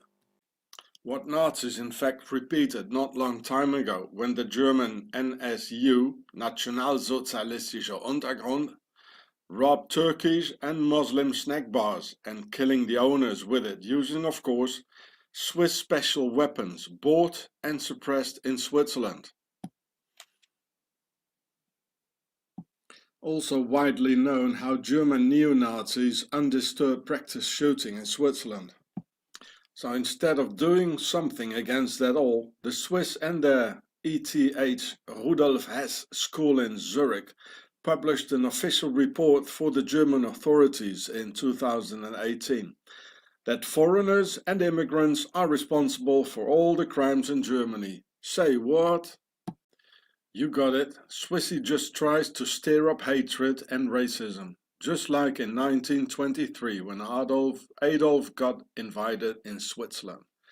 And it says in this article, how is it possible that a Swiss institute makes a study about crime of immigrants and of a whole for Germany officially? How is this possible? The sly Swiss still pretend that they had to behave like they did during World War II. They were pushed because they were afraid of the Germans. Can you believe that? Look how they're all smiling here at the border. At the left side the Germans and the right side the Swiss. They're all smiling, having a nice chat together. Here again you can see them nicely chatting together and smiling, both of them. To the left a German soldier and to the right a Swiss soldier.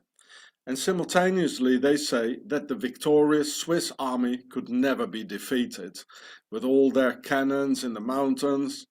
Problem is that only 5% of the Swiss population lives there, and 95% in flat or slightly hilly terrain, easily accessible for armies, and that Swissy only had 50 tanks, whereas the Jerry's 27,000 over the whole war. And only 450,000 Swiss men under arms against 18 million Croats. Technically speaking, one could have left those dug-in Swissy with their formidable cannons just there by themselves up the mountains. Why bother? Sometime sooner or later they would have come down all by themselves out of hunger and nothing to do anyway. Hitler apparently once said, if I want, I can take Swaziland with the Berlin Fire Department. Then there was Hitler's mastermind for genocide and worldwide father of eugenics, the Swiss Dr. Ernst Rudin, born in St. Gallen, Switzerland. And just like Dr. Mengele, an ethnic Swiss, so was his military chief and commander of Auschwitz, Rudolf Hess, another ethnic Swiss, who even spoke Swiss German in Auschwitz. Just like the commandant of the first extermination camp, Sobibor, the SS Sturmbahnführer Christian Wert, nicknamed Christian the Terrible, also an ethnic Swiss. Further ethnic Swiss were Julius Streicher, the publisher of the anti-Semitic magazine Der Stürmer, the Stormtrooper, that just as the French Charlie Hebdo depicts other people, races and religions as animals, as the Swiss SVP Nazi Party performs today in the streets of Switzerland. The head of the SS, Heinrich Himmler, another ethnic Swiss, and there were many, many more on all key positions of the Third Reich. So here you can see Mr. Himmler, he's standing at the Swiss border and he's smiling. I had a good film about him, but Swissy managed to take it off. I can't find it anymore. I'll do it again one day. This is how the Swiss make Nazism legal. This is what Swissy taught the Germans then. And this is what's happening in Switzerland today. By making persecution, racial profiling, terror on entire families, torture and murder official and legal. By taking over the executive, put on a police uniform, army, justice department, lawyers, you name it. And Swiss is even exporting the modus operandi all over Europe by means of Swiss fascist speakers knotting ties to the worldwide family of haters finding their destiny in Nazism again. And in Switzerland this was never finished. And there are quite a few people in Switzerland with the name of Himmler. So what is an ethnic Swiss? During the 30-year war from 1618 to 1648, about 100,000 Swiss mercenaries called Reisläufer and under Templars' command murdered about 20 million Germans and their children. About 2/3 of the German population in those days perished in this genocide on the German people. Whole German towns disappeared from the face of the earth, and Swiss mercenaries told the other Swiss back home, "The land is free, you can all settle down there."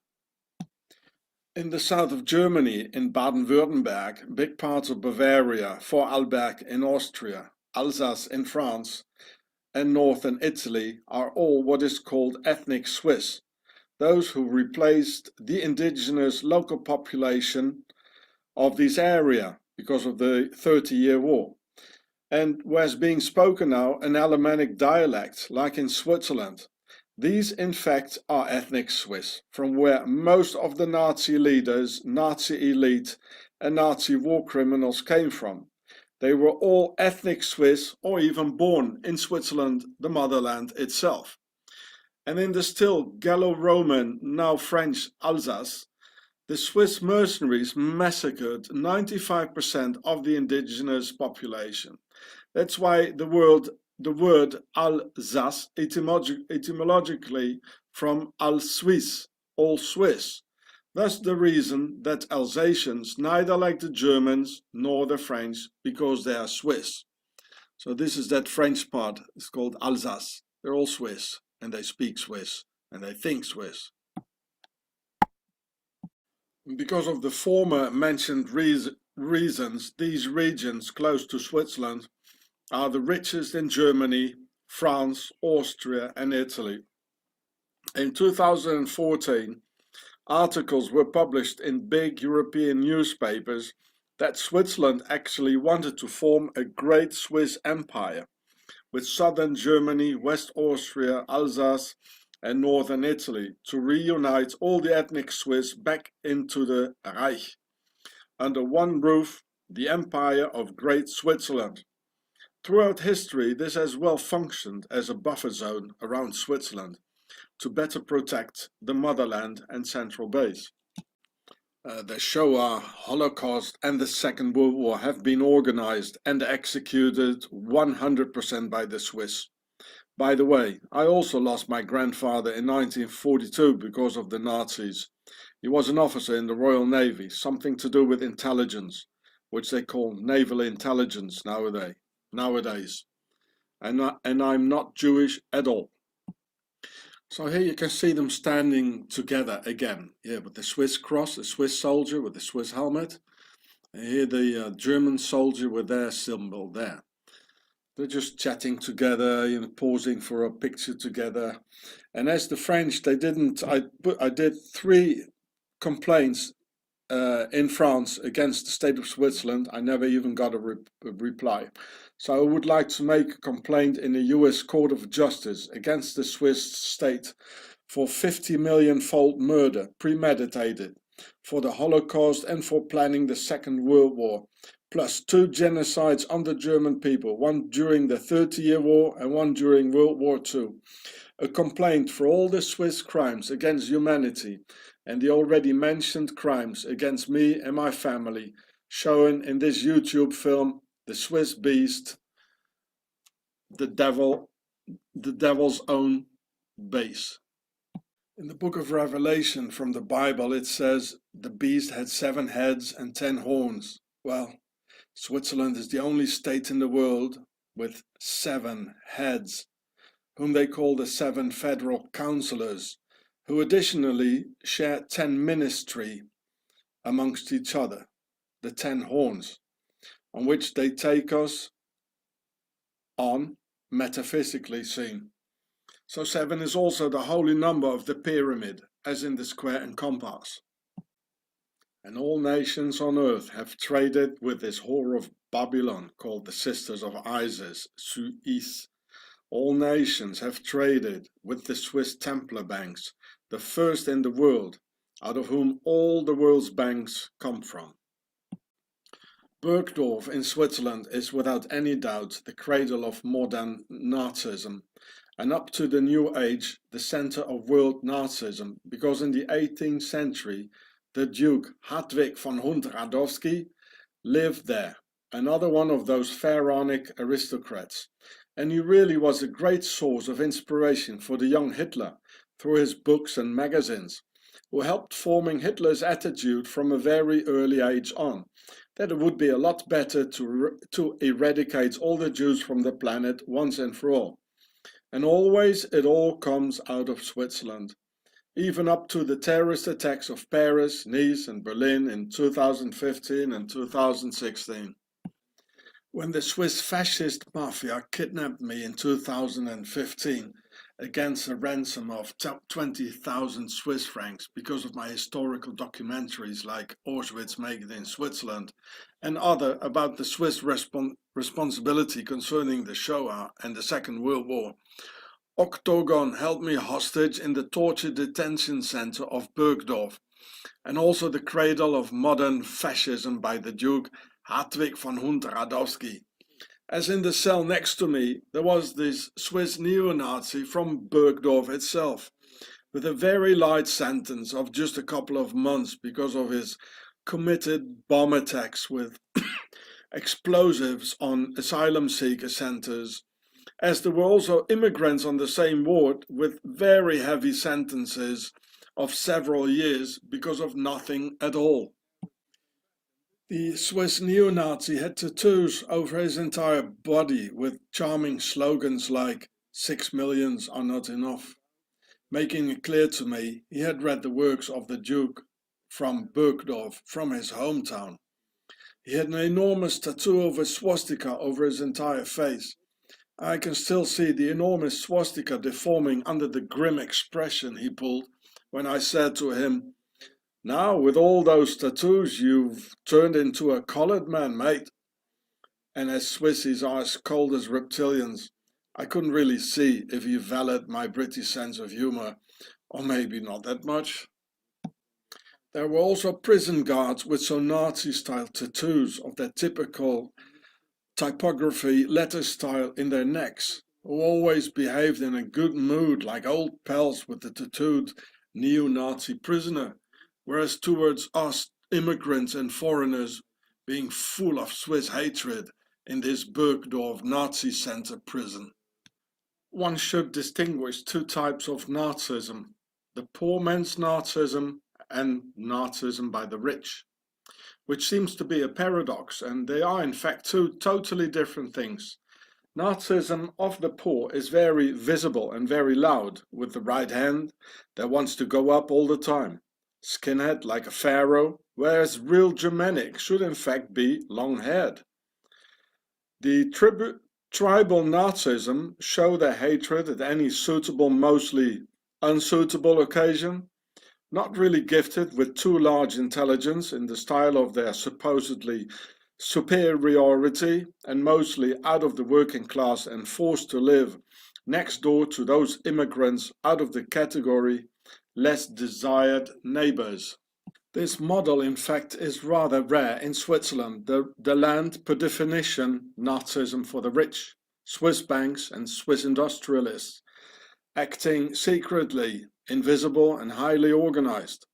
And it's always Nazism of the rich trying to mobilize Nazism of the poor, of course for their own cause only and never the other way around. The sort of Le Pen of the National Front in France, billionaire, lawyers, both father and daughter, and clearly visible in my videos with the Swiss flag in their hands. And they always try to mobilize the Nazism of the poor for their own interests, traditionally rather busy to enrich themselves through the cause and during a war, hiding it all in Switzerland, their Octagon base. Just like in fact the Nazis did during World War II. And after the war, when Nazism of the rich has filled their pockets and vaults in safe Swaziland, they let the people and Nazism of the poor fall, left in poverty, hunger and total destruction. Just as after World War II, the Crusades and the next big war coming up. The Nazis and the Swiss, therefore, have won the war, while the Germans lost the war.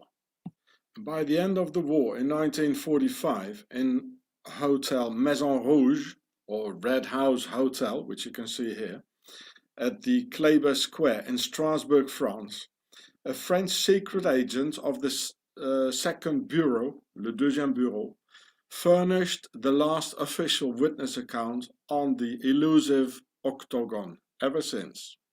And remember what I told you about the pharaonic Red House. But he said he didn't understand why the name Octagon, yeah?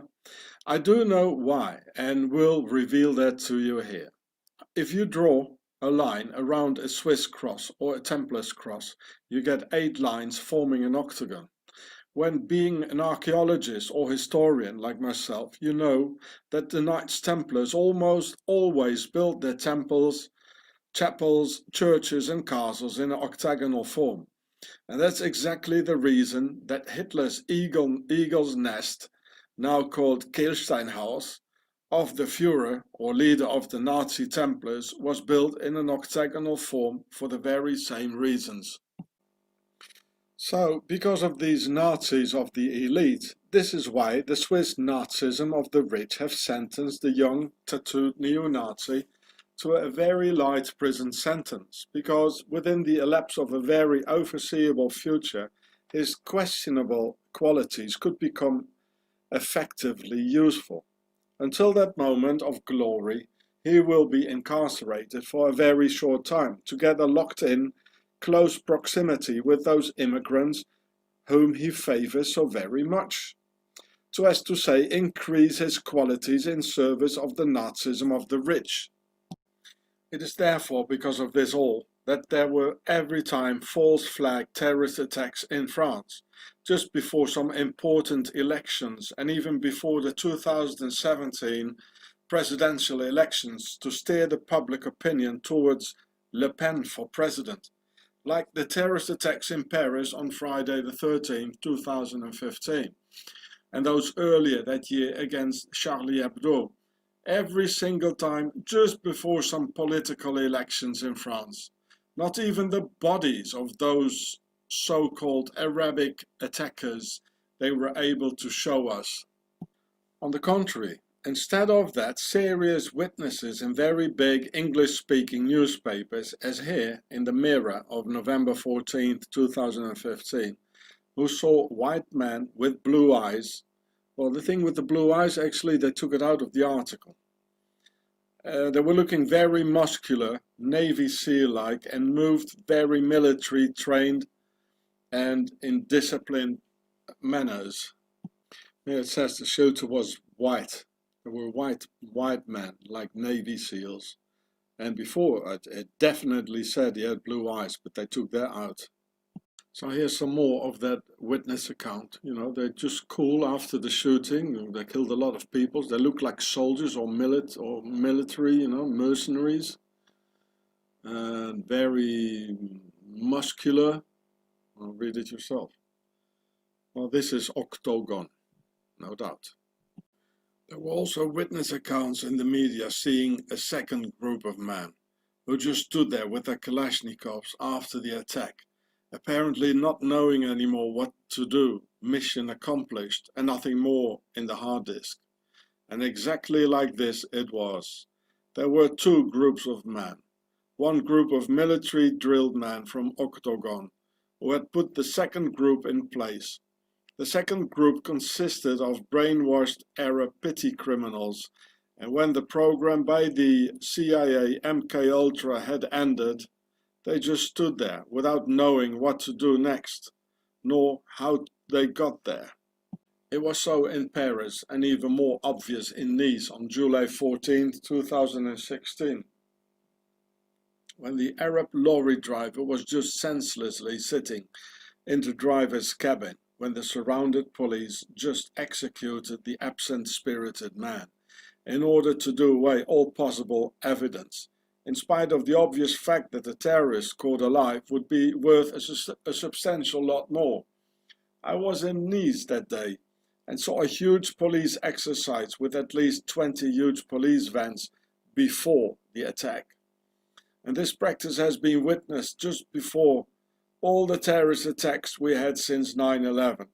So the authorities in all tranquility can prepare the attack. How does it work, such a brainwash, and how did they do it?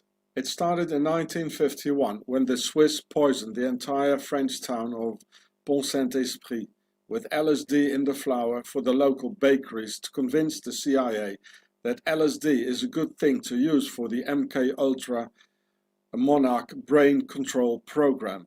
Because exactly during this time the Cold War had started and it needed a valid product to extract intel out of a KGB agent.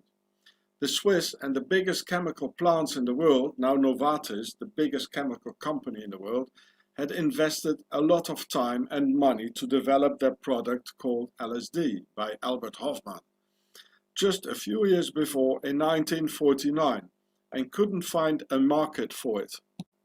The inhabitants of Le Pont-Saint-Esprit went entirely bonkers, like an end-time scenario transcended from the heavens. An 11-year-old strangled his grandmother. People thought being an airplane and jumped down from the 3rd floor. Others saw snakes crawling out of their bellies. Hundreds ended their days in the boogie house, and many died. Nice sample, said the CIA, their Swiss director Alan Dulles and Swiss US President Eisenhower. We buy it. Yes, there are currently more than 1 million Swiss Americans who totally undermined the USA. The Arab terrorists from Paris and Nice were all and each one of them small criminals, who in the night were extracted out of their cells in prison so their fellow inmates didn't notice a thing. Then they were tied up upon a special stretcher in a clinic, Swiss LSD administered and heavily tortured. That hurts like hell and you want to run away, but you can't, because hands, feet, legs and body are strapped to the stretcher. So you run there, where you still can, in your head. One literally turns crazy for pain and a breach is opened, a barrier surpassed through which the consciousness slips through, into a new world where you've never been before. A new personality and a new identity gets created, like in a schizophrenia. Through the terrible pains, the old personality gets blocked out, because it's too painful to be there. Consequently, like a new blank page or empty memory SD card, one can fill in the new program, whatever you want. Then the subject gets a video headset on, which shows for weeks a bearded Muslim in Paris who empties his Kalashnikov. When finished with the subject, he only knows to do that, what's in the new memory card, and when he's finished and mission accomplished, he will be just standing there like a zombie, because there's nothing more in the hard disk. Then some spec op guys come to transform the defenseless subject into a Swiss cheese with a heavy lead poisoning. So for not hitting their side, in Paris only left-wing objectives were targeted. Charlie Hebdo, a Bataclan rock concert for youngsters with long hair smoking weed, target the people in a soccer stadium, in Nice, children, and 50% of the people mowed down were Arabs, and some families on a Christmas market in Berlin. No objective of the right or the elite was hit, neither the authorities nor the McDonald's where the attackers ran past. Clearly, octagon of the Nazi Templars of the Alps behind the attacks, doing, which we call in the army slang, soft targets, a real speciality of the Swiss, always taking soft targets, like my family. Always in recent history, all the attacks of which left wing was accused who were in the end done by right-wing groups. It's a tradition that continues. The Munich bombing of 1980 and 13 dead. First, the RAF, a German left-wing Baader-Meinhof terrorist accused, in reality a German neo-Nazi group ordered by Gladio, who did it. And Gladio is a octagon branch. Bologna, Italy, also 1980 and 85 dead. Not Brigata Rossa, but also by Gladio. And in Belgium in the 80s, with 85 dead, not Action Direct, left-wingers, but again Gladio of the Swiss Octagon. I know that Octagon are behind it, because I was there, when America's and Europe's future were discussed by Octagon and the Swiss industrials. And I am willing to give names, but I need some kind of protection. From all the unknown information presented here, logically one has to draw the conclusion that one cannot just know all this without having been initiated in it all. This is why I spent 5.5 years in Swiss prisons as a political prisoner, because I expressed myself about things the Swiss laws of silence do not allow to be spoken of. The Swiss police and judiciary are in fact a terrorist organization for Octagon, who kidnap people against a ransom of 20,000 Swiss francs, only because I express myself about things they don't want to hear. In Switzerland, giving one's opinion is a capital crime with torture and persecution. And in this land, in the Alps, they foster a very long tradition of hatred, racism, anti-Semitism, etc. against everyone who's not Swiss and does not comply with the accustomed model. So at the very same moment when the Duke Hartwig von Hund-Radowski from Burgdorf, Switzerland, and base of hardcore Nazism published his anti-Semitic thesis into the 18th century and later read by Hitler and the rest of the Nazis, the Swiss state officially ordered new Jew laws in 1776, the same year as the US independence and birth of the Illuminati, that the combined Jewry of Switzerland could only live in the confined ghettos of Endigen and Lengnau, in the north of Switzerland near the German border, in the hope that they would all disappear into Germany, which they finally did, because a few years later there wasn't a single Jew left in Switzerland. Switzerland was Judenfrei. They had all left Switzerland and chased away by Swissy. Same thing the Swiss, with their terror towards others, have done with me now.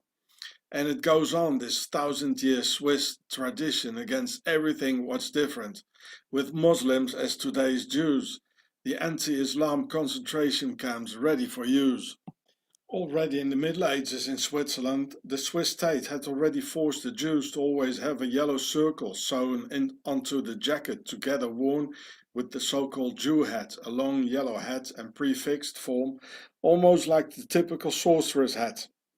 Therefore, it didn't really come by surprise that the Swiss state already before the war forced all the Jews to have a J stamp in their passports, a big capital letter J for Jude in it, in order to categorize them like cattle, plus the mandatory name David in front of their actual names for men and Sarah for women, all in the same pass and identity cards, which the Nazis in Germany thought a splendid idea, thus coming up with the yellow star.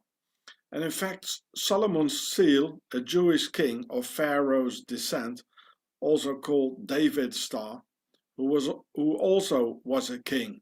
So that's the star of David, or Solomon's seal. It's a pharaonic symbol. Has nothing to do with the Jews actually, which the Orthodox Jews will agree with me. They know it too. Yes, in Switzerland, all that's not forbidden is compulsory. Even the slave ships going to the Americas belong to the Swiss. Watch this film here.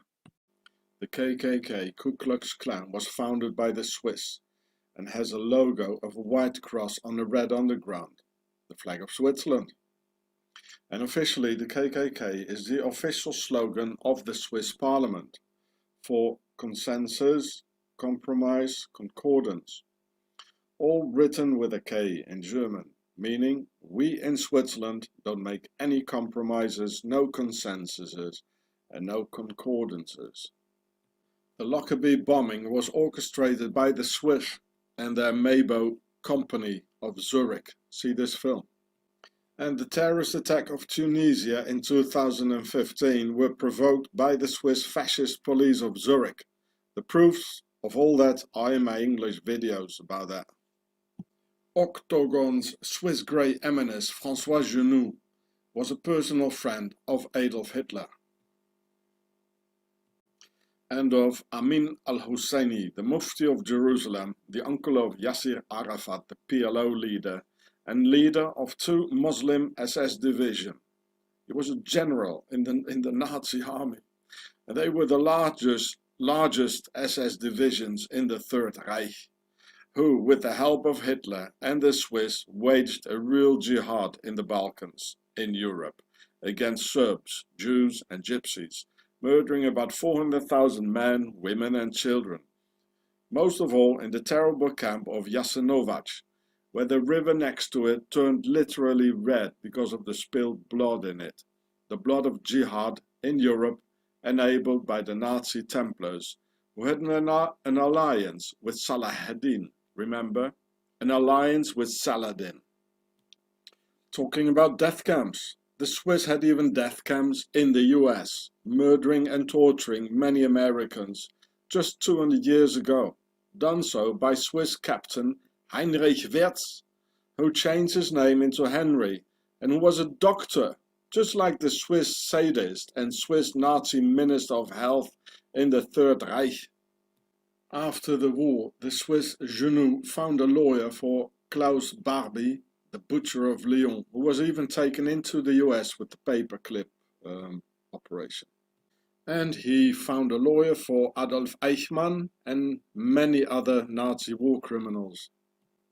Together with one of Octagon's other grey eminences, Hans Huber Ahmed al-Swisri, they founded the Swiss bank Al-Taqwa to better finance the Islamofascism, with which they'd infected Islam with Mein Kampf propaganda, and to finance the left-wing terrorism of the 60s and 70s, who on top of that were trained by the East German Stasi, led for 30 years by the ethnic Swiss Erich Honecker from the Swiss Palatines in southern Germany, and in fact far from eastern Germany. Here we can also see how left-wing terrorism of young misled people and right-wing neo-Nazism all emerge into one single thing when one follows the river back to its source. Switzerland, Swaziland, and the Octagon Templars. And when we follow River Nile even further, well, you got it. In 2001, the other grey eminence of Octagon Switzerland, Hans Huber Ahmed al-Swisri, forced himself twice in our house, which was only a few kilometers away from where he lived himself. He came to threaten us that I should better write against the Jews and Christoph Meili than against Switzerland. If not, I would never see my son Myron anymore, who just got kidnapped by the Swiss. I refused, and I never saw my beloved child again. 17 years have passed now, and I don't even know if he's still alive or not. The first time the grey eminence came, they were 5, and the second time 6, and the 6th was an Arab. All that because of an article in the Basel newspaper that I published in 1999. I already knew beforehand that any complaint like the 3 previous ones in France wouldn't bring anything, because through the worldwide masonry web, the Swiss Octagon has all power. Freemasons getting their orders from Octagon's Templars in the Alps. Around this evil base, downright laws of silence and a wall of secrecy have been put up, which will be always protected by the international media and all the world's army. Yes, even soon a world army. The Swiss are organized criminals who have a country. Is fecit qui prodest. Who profits from the terrorist attacks in Berlin, Paris, Nice, Madrid or London? Answer: Switzerland, because it destabilizes by the Swiss hated European community, makes immigrants and Muslims to scapegoats, will lock down Switzerland's border and end free passage in Europe, all in the interest of a land ruled by the far-right Nazi Templars. Swissy is everywhere on all key positions. Foreign Minister in England. In the US, the Defense Minister getting welfare money from the motherland. And how can you lose 1 million men during the Battle of Verdun in just a few months' time? Didn't the generals attend officers' school? Well, Pharaoh's aristocratic octagon sent all the men, both French and German, to some hills in a huge forest area where all cannons, both French and German, were adjusted to shoot them to pieces. Because humanity is a farmed race, and the Anunnaki, in fact, Pharaoh's aristocracy. I hope that one day the world will wake up and recognize that Switzerland incarnates evil, the base of the devil.